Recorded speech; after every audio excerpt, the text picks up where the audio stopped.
ابھی مرزا جیلمی کا کلپ آیا نا، کہتا تانوں پتہ نہیں میں کون ہاں. اچھا ان کہا جی کون ہے؟ کہنا میں منگولاں دی اولاد وچوں. خود کہہ رہا ہے، کہنا میں منگولاں دی اولاد وچوں. میں کہا تو منگولاں دی اولاد وچوں تیرے واسطے تے کتا ہی کافی ہے. بات سمجھ گئے ہو یا نہیں سمجھے؟ کہتا ہے میں منگولوں کی اولاد میں سے میں یہ کر دوں گا وہ کر دوں گا. میں کہا تینوں پتہ ہے کوئی حضور دا کوئی ایک کتا اٹھے گا جڑا تیری گردن تے ہاتھ رکھ کے تیرے 2 ٹوٹے کر کے رکھ چھڑے. اور مرزا جیلمی بولے گا وہ جی غصبہ کہاں سے چلے گئے؟ ایک کتے دے دماغ میں جو پاؤنک تو سوا ککھ نہیں آؤں.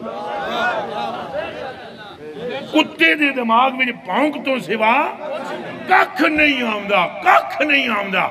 آج کل وہ کمرے والی سرکار بھی وارد ہوئی ہے، اس کا کام ہی بس بیٹھ کے کیڑے نکالنا ہے، اور اس کو بیچارے کو آتا بھی کچھ نہیں ہے، بس کیڑے نکالے گا بیٹھ کے.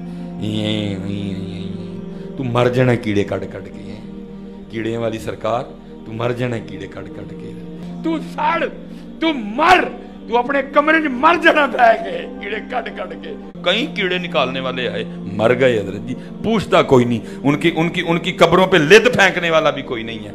حضرت اقبال رحمت اللہ تعالی علیہ فرماتے ہیں کہ اگر کوئی بندہ تینوں آ کے کہے نا جی کتے دے منہ چو چاگ نکلی ہے تے او دے چو مینوں کستوری دی خوشبو آ رہی سی، اقبال کہندے نے ویسے گل تے ناممکن ہے لیکن مان لے کہ کتے نے منہ کھولیا تے چاگ نکلی تے اندروں کستوری دی خوشبو آ رہی سی. سپ نے انج کر کے منہ کھولیا تے اندروں میٹھا پانی آیا. فرمایا مان لے لیکن کوئی تینوں اے آ کے کہے کہ مرزا جیلمی عاشق رسول ہے کبھی بھی نہ مانی. یہ مرزا جیلمی تیری حیثیت تو پیغمبر کے صحابہ کے سامنے یہ جرت کر کے بات کرے کہ میں اس وقت تم سے تلوار سے طے کرتا، تو میں بھی اسے کہتا ہوں شکر کر اس وقت میں تیرے سامنے نہیں ہوں، ورنہ میں تمہیں بتاتا کہ تم نکلے کہاں سے ہو اور تمہیں میں گھساتا کہاں ہوں جہاں سے تم آئے ہو. اچھا لوگوں کے اوپر فتوے لگتے ہیں، لوگ پریشان ہوتے ہیں. ہم کیوں پریشان ہو؟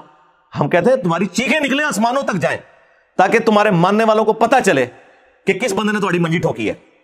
اور پھر وہ میری ویڈیوز دیکھیں، پھر میں ان کو بتاؤں کہ تمہارے ایک ابے نے لا الہ الا اللہ اشرف علی رسول اللہ کو انڈورس کیا ہے اور ختم نبوت کانفرنسز کرا رہے ہیں اور اپنے ابوں نے ان کلموں کو انڈورس کیا ہوا ہے. دیوبندیوں کے بابا جی نے اور بریلویوں کے بابا جی نے چشتی رسول اللہ کلمہ پڑھوایا ہوا ہے، چھاپا ہوا ہے، اور ان کے ماننے والوں نے مناظرے کیے ہیں. سب سے بڑھ کر اعلیٰ حضرت نے اس کتاب کی تعریف کی ہے سبع سنابل کی، جس کے اندر یہ چشتی رسول اللہ موجود ہے. کہتے نہیں جی اینڈ پہ انہوں نے فرمایا کہ جی میں کیا ہوں، میں تو حضور کے کمینے غلاموں میں سے غلام ہوں. کمینے ہی نکلے ہیں تو کمینیا، ایک کمینے ہی حرکت کر سکتا ہے، کمینگی کی تھی، کمینے غلاموں میں سے غلام ہوں. یعنی پورا مزہ لینے کے بعد ٹھیک ہے اپنی بزرگی کا، اور اینڈ پہ یہ کر دیا. ٹھیک ہے تو یہ تو لہذا میں جب ڈسکس کر رہا ہوں تو مجھے آپ یہ نہ سمجھیں کہ میں باقی لوگوں کی طرح ہوں کہ میں کسی سے آ کے رو رو کے بھیک مانگ رہا ہوں. نہ نٹو ادھر. ٹھیک ہے اور آج تو میں یہ بات کر سکتا ہوں، آج سے 12 سال پہلے کرتا تو آپ لوگ کہتے یار اہم ہی چڑھتا پہ. تو دیکھ لینا ان کی 1000 سال کی امپائرز الٹ نہیں دی ہیں. جن کے نام بڑے احترام سے لوگ لیتے تھے آج ان کے ناموں کی میمز بن رہی ہیں. ہاں اور نبی الاسلام کی مبارک دعوت جس طرح آج امت کے سامنے آئی ہے.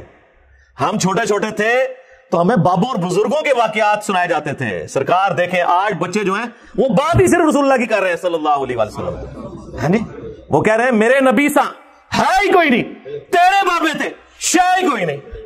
ہاں جی یہ آپ نے فرق دیکھے.